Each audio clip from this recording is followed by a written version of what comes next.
Guess who else is on the docket this morning? Frank Caliendo. Yeah, baby. Oh, brother, the world's greatest John Madden.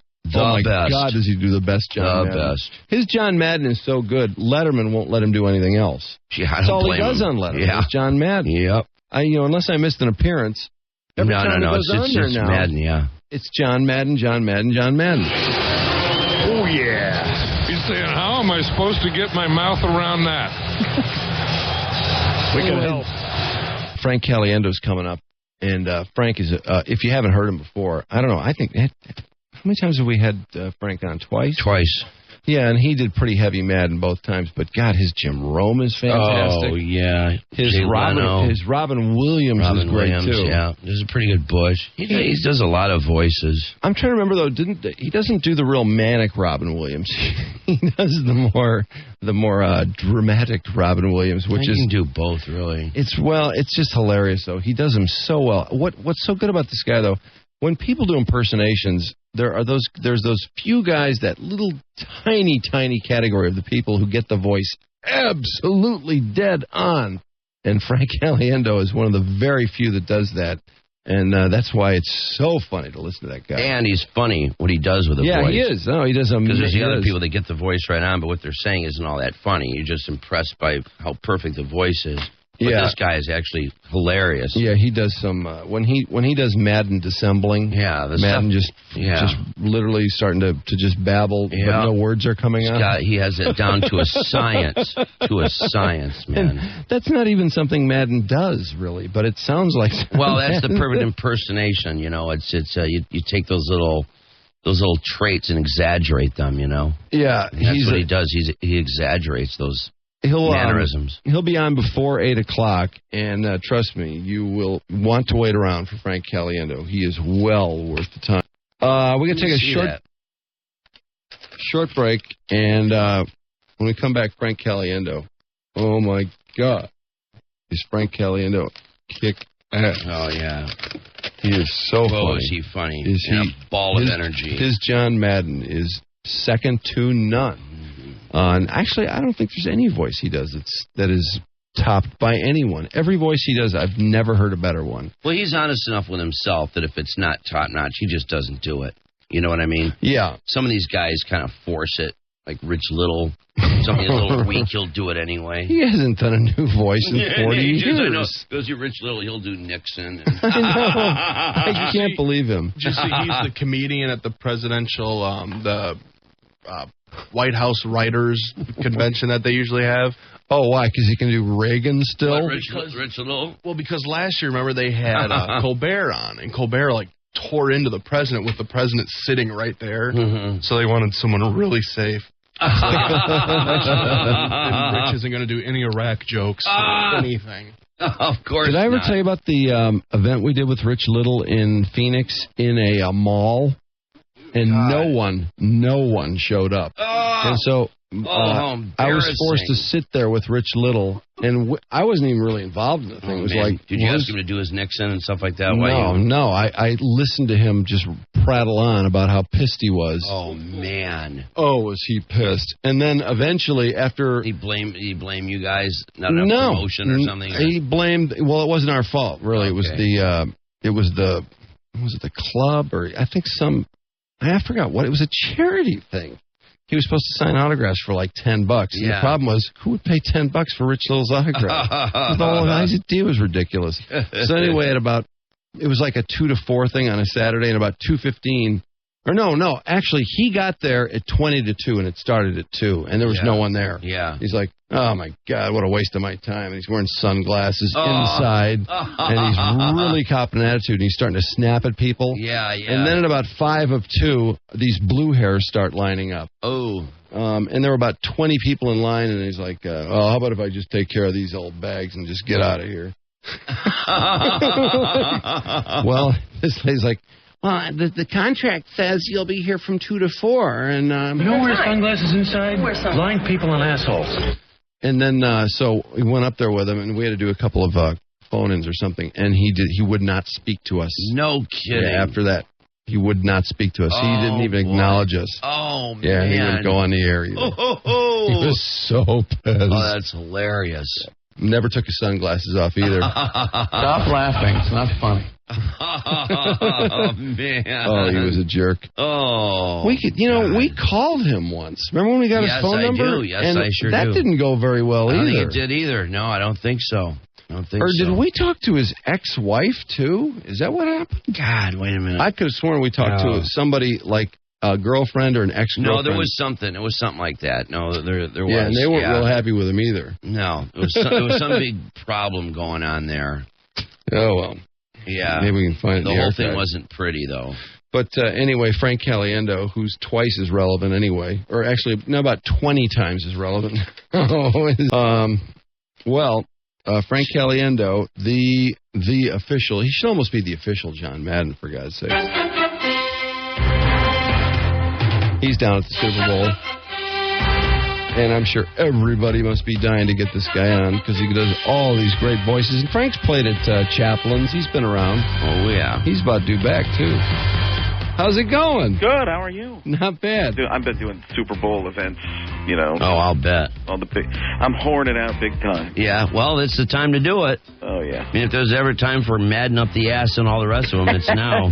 I am living a hero's life is what I'm doing. Yeah. More of a hero sandwich. I mean, there's a guy who all he does is think about food, and then boom, does a Bush impression, boom, comes back to me. John. They wrote me up in the New York Times the other day because I was doing Letterman, and I'm going on as John Madden now with Dave because I guess he doesn't get John or can't get John or doesn't want John. He just wants me to come on. And the New York Times, yeah, I mean, he probably can't get John. I love that top 10 list. But a New York Times reporter followed me around and wrote up, and his title, his headline was "Boom, no punchline necessary." And it's just because when I don't have a joke, I just go, I mean, there you go. Yeah, it's perfect. Yeah, when you don't have a punchline or nothing creative, just say that and you get the laugh every time. Yeah, it's something about getting louder and confused. Frank, when you're talking about going on Letterman, when you go on there, do you do just the voice, the impersonation, or are you going out there physically looking like him? We'll put on the fake nose and do the makeup and put on the hair and then, untuck the shirt, put the tie off to the side and just go ridiculous. He does not when I go on, they bill it as me all week, and when it gets on the show, he says, John Madden is here.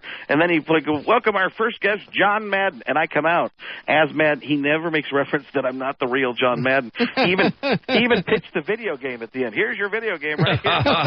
Yeah. I'm like, yeah, that's selling okay, Dave, but, people can still go out and buy it. I'm actually looking at the video of it right here. Oh, that's spectacular. How long does it take you to do that makeup? That's awesome. Just an hour or so, hour and a half. I mean, and then that's terrific.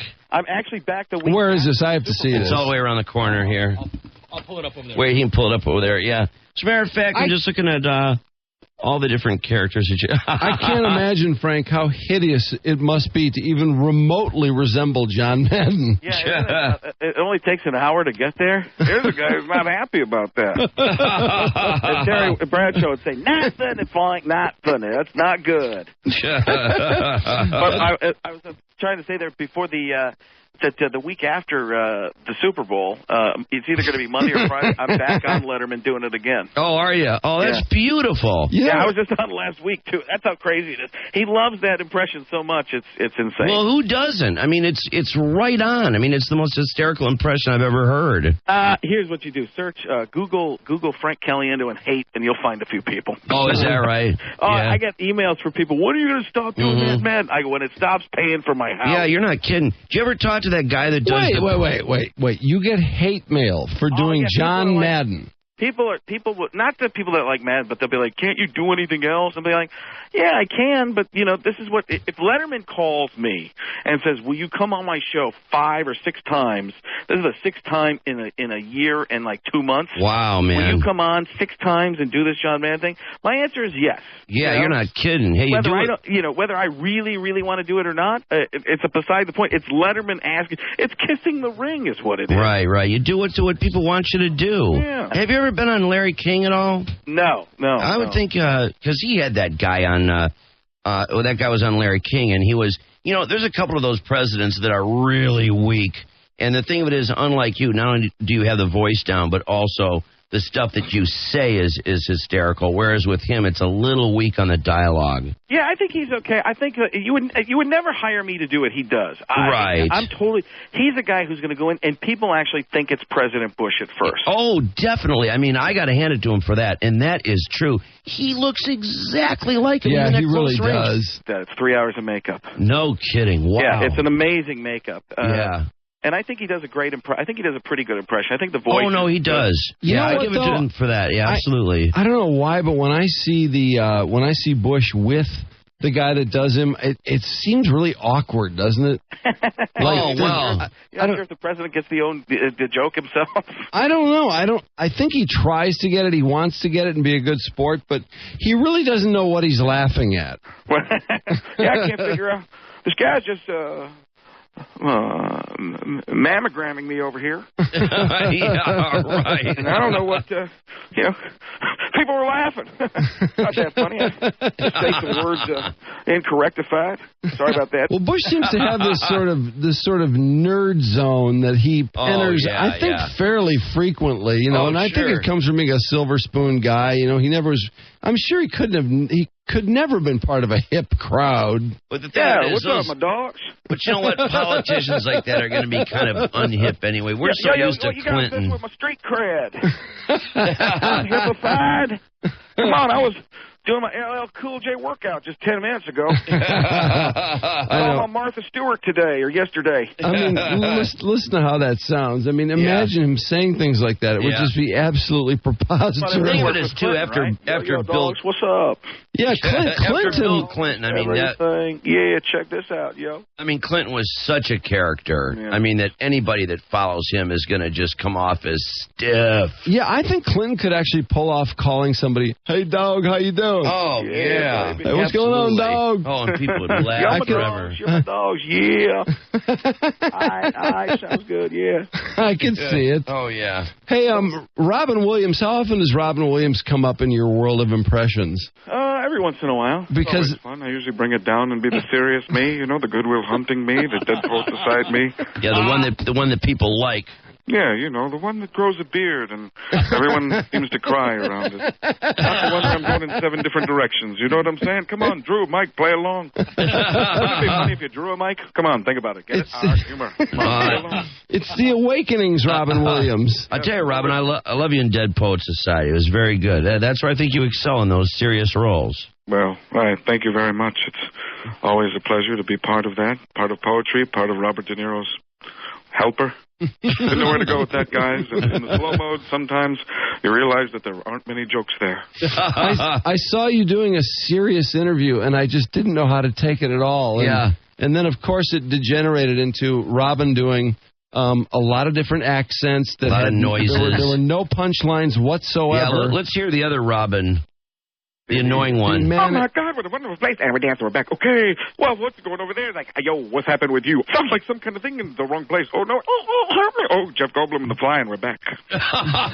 There it is. I didn't really say anything, but I said it for 2 minutes. Yep, you did. It wasn't funny at all, but you said it. Well, Robin's from Detroit, isn't he? Yeah, he's from Bloomfield Hills. He's from a really wealthy family. I think his father was a big Ford executive or something. What is it about Robin, though, how he seems like he goes into an accent, and I don't even think he knows where he's going. No, it's always funny to see, too, the people that say Diane Sawyer that'll just laugh uproariously to everything he says. They have no idea what he's talking about. I got to believe that in the moment, if you're right there with him, I've heard that his energy is so high that people it just takes you aback. They just laugh, no matter you don't even know reason. What to do, so you just kind of sit back and enjoy it because it is pretty incredible when he just hits. Yeah, I don't think they do know what to do. No, so they don't just know what laugh. to do. They figure, I must be missing punchlines. They must be going over my head because they don't sound like punchlines. Well, I've been on news shows with that where they're just the whole crew is laughing because they're real people. Right. And then you got a guy or a woman who's never,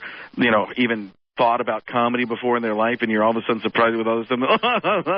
John Madden, I love his shoes. Right. Steve Madden, I prefer an open toe. Do you do much Jim Rome these days? Definitely. Because Rome, to me, is he really is falling into some very imitable niches. like epic top 5 interview. Yeah. And, when he reads the emails from all the people that love him these people, honestly, I would think they are ready to change their sexuality over his last interview. Yeah, definitely think about going to the E! channel just to be gayer. Ridiculous. Dear Jim, you're the most handsome man I have ever seen. Okay, enough of these emails. That's ridiculous. Yeah, people email him telling him what an epic interview he just did, but it's him that they're complimenting, not the guest, or the way he, you know what I mean? It's just like you were. Incredible interview you just gave. Right. Yeah. You ask questions that no one else in the world dared to ask. Barbara Walters talking about Donald Trump, nothing compared to this. You definitely are the greatest I have ever heard, the best I've ever seen, and the most phenomenal person to ever be born in this world. Nice job by you. Signed, me. Then he gets bummed out. He's like, oh, God, I'm not reading these. And then he'll read another one that says almost the exact same thing. Yeah, well, that's the great thing. It's the please, no more references to Orenthal James. Mm-hmm. No more O.J. Simpson jokes. Okay? Here we go. Dear Jim, what is up with that O.J. type of interview? Okay, guys, I'm going to continue this, but I don't know why. And guess what? Everyone puts their arms straight ahead and follows me. Well, when he starts talking about tour stops, tour stop 29, Houston or whatever, and all these people from around the country are talking about how they're going to get there and stuff, and it's like, are you people morons or what? I mean, the guy's going to be on stage for 2 hours, and you're going to take like 3 days out of your life to go see Jim Rome. Tour stop 29, definitely going to be one of the top 29 tour stops we've ever had. It's going to be incredible. Yeah, probably better than 28, even better than 15. Could it be as good as Detroit? I'm not sure. Maybe as good as Tampa? Who knows? Clones, call in. Let me know how great I was in each of those cities. Yeah, and then he will actually do what you just did. He'll rate the tour stops, and then he'll talk about how he's going to top it. And they'll actually build the tour stop on the air, which I'm sure there's somebody in promotions going, oh, Jim, that's brilliant. You're carrying the listener through the entire thing when actually somebody should be off the air booking the guests. And he's literally booking guests on the air. Yeah. I mean, there's really not much excitement to that for me. I don't know. I don't get off on that. It doesn't do much for me. But for some reason, his audience, if he's doing it, it's fun. Earlier in the program, Martha Stewart called in. She's going to be on the show. You're going to learn a lot about sports in your area, and also how to bake a pie. I'm not sure. Does he have a low opinion of his audience? Because have you noticed, Jim, when you're talking to a guest, you frequently will mention, and we're talking to Jack Nicklaus on the Jim Rome Show, and Jack, blah, blah, blah, and we're talking to Jack Nicklaus. I mean, he mentions the person's name he's talking to like 6 times every 8 minutes. I definitely think it's just a style that I use. I like to say people's names, Drew and Mike. It's just what I do. I talk to you, Drew and Mike, and I let people know that I'm talking to you, Drew and Mike. Does that make sense? Of course it does. I don't say I'm talking to you, Mike and Drew. Might confuse people. Drew and Mike. It's funny that he has to do that, though, because they're usually some of the most famous people in the world, and it's like, I know exactly who he's talking to when I flip it on. It's like, he feels the need to repeatedly repeat the person's name. Maybe people aren't sure when Tiger Woods is talking, or when Shaq is talking, because they can't see the eye is floating to the other side of his head. So let's listen to this Letterman thing. Do you mind? No. Was inducted into the Professional Pro Football Hall of Fame. Ladies and gentlemen, here's John Madden. John, come on out. And the disguise is off enough to make it amusing. It's kind of a campy-looking John Madden. Yeah, it is, It's almost got the Phil Donahue white hair. Yeah, the hair color's off. Yeah. It's like a long, wild Phil Donahue. Good to have you on the show. Nice to see you. How are things going? Pretty good, Dave. I mean, there's a lot of places you could be, but anytime you're at a place like this, you think, I mean, things start to get. You want to be in a funny place, and this is one of those funny places. And if for another place and it's not as funny, you think, why am I that place? What I wanted to be was in a funny place, and boom, I'm right now, Dave. Good. Thank you. You're in the Hall of Fame, and you went to a new network and everything. How's all that going? Yeah, I mean, a new network. I mean, you wouldn't know about switching networks, Dave, but I mean, it's just one of those things that, you know, you go to a different place and you do different things. Still working with Al Michaels, of course, the greatest announcer in the world, if you don't count like 30 or 40 other guys. Right. He stands on a box to be the same height as me, but I mean, it's great working there and great doing what we're doing there and doing the things we do, and as long as we keep doing them, I mean, you know, that's what that's all about. Yeah, it is. I mean, it's like the hokey pokey. You put your right foot in, you take your right foot out, you put your right foot in, you shake it all about. You do the hokey pokey and you turn yourself around. Boom. That's what that's all about, Dave. Now, Coach, you mind if I call you Coach?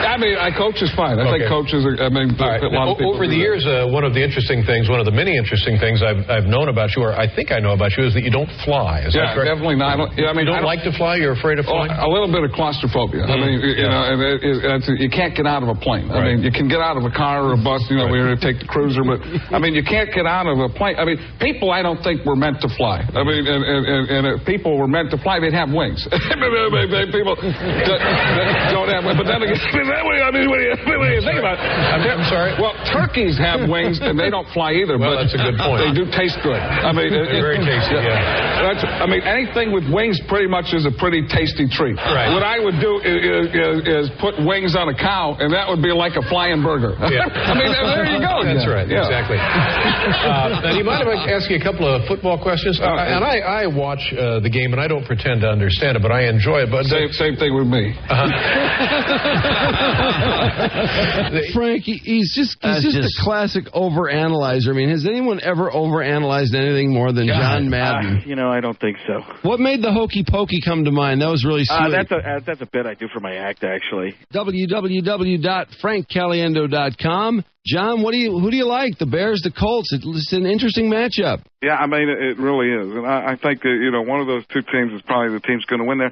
But I think, you know, I'd like to see Peyton Manning win because, I mean, Peyton Manning's a great player. It could be the next Brett Favre. But at the same time, you think, hey, I like to see the Bears win. So I think, you know, they got a lot of weapons in the Bears. Most of them at Tank Johnson's house, but you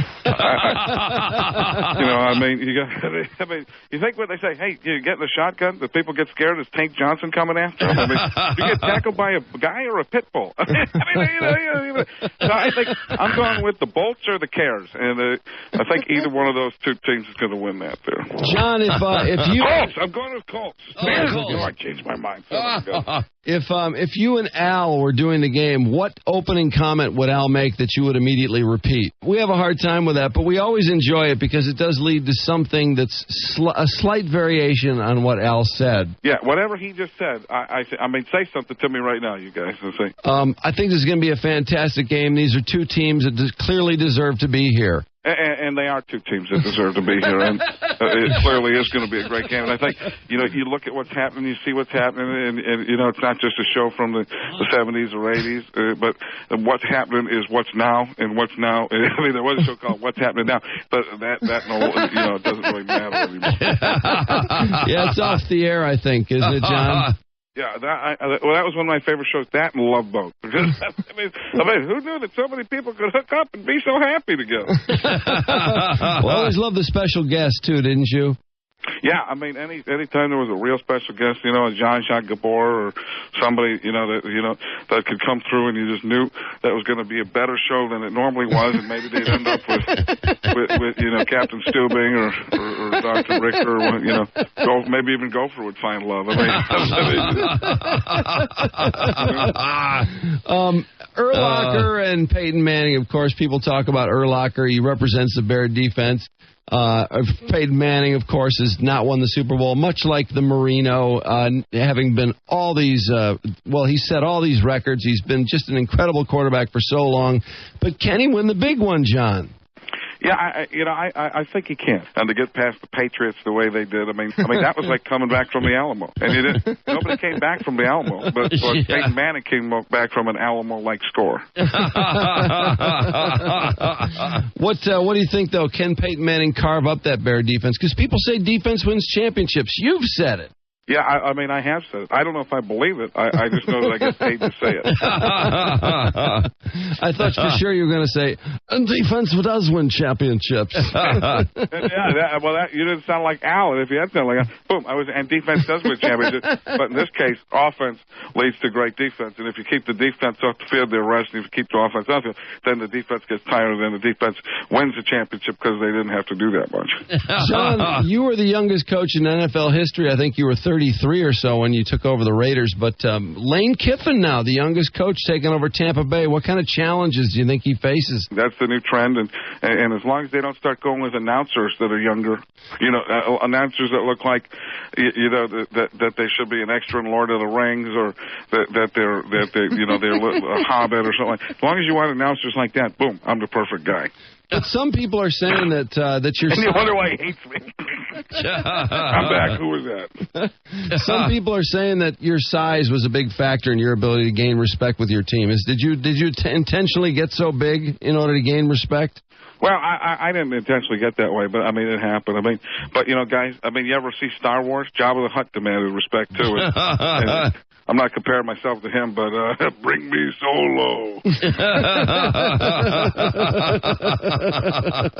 www.frankcaliendo.com. You can call 800-661-JOKE. To buy the CDs, right? Or DVDs. I don't know what that number is. Is there some number for something? Yeah, we thought so. What's that 800-661-JOKE number? Yeah, you can... I thought, anyways, you could buy his CDs and his DVD. Maybe my brother runs the website, so I don't know. Maybe he put something on there. And that's funny. There's a guy who doesn't run the website. I answer the emails, but boom, I don't know how the sales work. When you guys go to Ace Hardware, you don't say, "Hey, can John get me a wrench?" But if John had this, you go, "Can I have a wrench?" Sure. Hey, this is the place to get your incredible grip action wrench. Boom. I couldn't think what it's called, but eventually I got there. John, the guy doesn't have any idea how his site works. What do you think? I think he's a jackass. Caliendo's an idiot. Is that correct? Right there. Okay, yeah. For pre-sale questions, inquiries about ordering outside the U.S., or questions about your order, please use contact sales form, sales help, 1-800-661-JOKE. Boom, there now you guys have taught me something about Frank's own website. Yeah, there you go. Now that's the funnest stuff, guys. Come here and shine my head again. Right. But just go to www.frankcaliendo.com and make it a lot easier, and then everyone understands, including Frank. There you go. I got to get out there to Michigan. I'm thinking about doing a theater out there. Yeah, we talked about that. The State Theater, the Fox, whatever. Take your pick, man. Oh, yeah, I've started doing a lot of theaters now, so that I really want to get out there. I'll let you guys know. Believe me, I'll let you guys know. Frank, give us a call ahead of time. We'll fill the place, and that's a promise. Oh, it'd be just automatic. It's your pick, whatever. Well, I appreciate it, guys. There's always the Emerald Theater, too, up north is a nice one, but I don't know, the State Theater. Compass points. I could see like Emerald to start out, maybe north, south, east, west, do wherever. The State. He could do whatever he wants. No, you could, man. You really could. I don't know about State, that, Royal Oak, whatever. In the meantime, everybody go to frankcaliendo.com, if for nothing else, just to listen to a lot of the funny stuff on there. Absolutely. Great to talk to you again, man. Great job by you. Better job by me. Thanks a million, Jim. Phenomenal. And out. Out. Thanks, guys. See you, Frank. Yeah, we love you. Thanks, Frank. Appreciate it. See you, man. Rack me. All right. Have fun down there. You got racked. Okay.